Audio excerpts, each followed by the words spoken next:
Selamat pagi dan salam sejahtera bagi kita semua.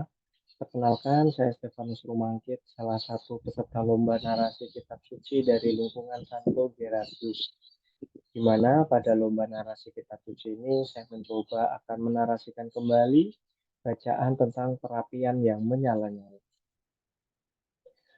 Pada suatu ketika, Raja Nebukadnezar membuat sebuah patung emas yang tingginya 60 hasta dan lebarnya 6 hasta yang didirikan di dataran Dura di wilayah Babel. Raja Nebukadnezar mendirikan patung tersebut dengan tujuan agar masyarakat dapat menyembah patung tersebut sebagai bentuk kesetiaannya terhadap Raja Nebukadnezar. Setelah patung emas tersebut dibuat, maka Raja Nebukadnezar mengumpulkan para wakil raja, para penguasa, para bupati, para penasehat negara, para bendahara, para hakim, para ahli hukum, dan semua kepala daerah untuk mentahbiskan patung emas tersebut. Lalu seseorang dari mereka berkata dengan suara lantang, "Beginilah dititahkan kepadamu, hai orang-orang dari segala bangsa dan bahasa. Ketika kamu mendengar bunyi sangkakala, seruling, kecapi, rebab, gamus, serdam, dan berbagai jenis bunyi-bunyian, maka haruslah kamu sujud menyembah patung emas yang telah didirikan sebagai bentuk kesetiaanmu kepada raja." Setelah itu, Raja Nebukadnezar berkata, "Siapa yang tidak sujud menyembah akan dicampakkan seketika itu juga ke dalam perapian yang menyala-nyala."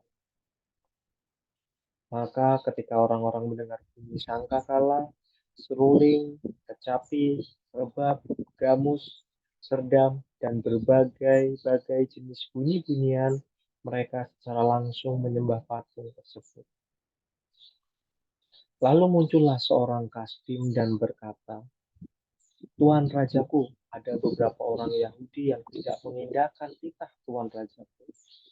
Lalu Raja Nebukadnezar berkata, "Siapa yang kau maksud?" Kasdim pun menjawab, "Ada beberapa orang Yahudi di wilayah Babel, yaitu Sadrak, Mesah, dan Abednego. Mereka ini tidak mengindahkan titah Tuanku Raja. Mereka tidak memuja dan tidak menyembah patung emas yang telah Tuanku dirikan." Mendengar itu, Raja Nebukadnezar memerintahkan dalam marahnya dan geramnya untuk membawa Sadrak, Mesah, dan Abednego menghadap. Setelah orang-orang itu dibawa menghadap, berkatalah Raja Nebukadnezar kepada mereka, "Apakah benar, hai Sadrak, Mesah, dan Abednego, bahwa kamu tidak memuja dan tidak menyembah patung emas yang kudirikan itu?" Lalu mereka menjawab, "Tidak ada gunanya kami memberi jawaban kepada Tuanku, jika Allah kami yang kami puja sanggup melepaskan kami. Maka ia melepaskan kami dari perapian yang menyala-nyala itu dan dari dalam tanganmu. Tetapi seandainya tidak, hendaklah Tuanku mengetahui bahwa kami tidak akan memuja dewa Tuanku dan tidak akan menyembah patung emas yang Tuanku dirikan." Maka setelah itu meluaplah kegeraman Raja Nebukadnezar. Lalu diperintahkannya supaya perapian itu dibuat 7 kali lebih pantas dari yang biasa. Lalu diikatlah Sadrak, Mesah, dan Abednego dengan jubah dan pakaian-pakaian mereka yang lain, dan dimasukkanlah mereka ke dalam perapian yang menyala-nyala. Karena titah raja itu keras, dipanaskanlah perapian itu dengan luar biasa, sehingga nyala api itu membakar mati orang-orang yang mengangkat Sadrak, Mesah, dan Abednego. Kemudian terkejutlah Raja Nebukadnezar, lalu bangun dengan segera dan berkatalah kepada para menterinya, "Bukanlah 3 orang yang telah kita campakkan dengan terikat ke dalam api itu?" Jawab mereka kepada raja, "Benar ya Raja." Lalu Raja Nebukadnezar berkata, "Tetapi ada 4 orang kulihat berjalan-jalan dengan bebas di tengah-tengah api itu. Mereka tidak terluka dan yang keempat itu rupanya seperti anak dewa." Lalu Raja Nebukadnezar mendekati pintu perapian yang menyala-nyala itu dengan berkata, "Sadrak, Mesah, dan Abednego, hamba-hamba Allah, keluarlah dan datanglah kemari." Lalu keluarlah mereka dari api itu.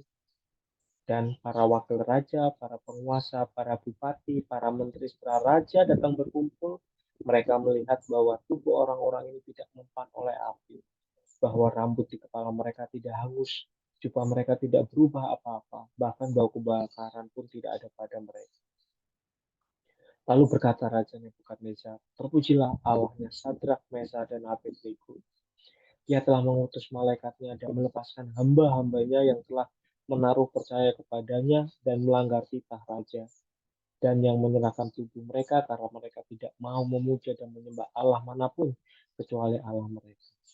Oleh sebab itu aku mengeluarkan perintah bahwa setiap orang dari bangsa, suku bangsa, dan bahasa manapun yang mengucapkan penghinaan terhadap Allahnya Sadrak, Mesa, dan Abednego akan dipenggal-penggal dan rumahnya akan dirobohkan menjadi timbunan puing karena tidak ada Allah lain yang dapat melepaskan secara demikian.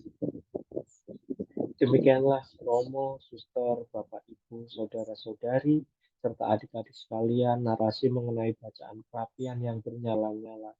Semoga narasi bacaan ini mampu untuk memperkuat iman kita dan menguatkan keyakinan kita bahwa Allah akan selalu hadir di kala kita menghadapi sebuah masalah. Tuhan memberkati.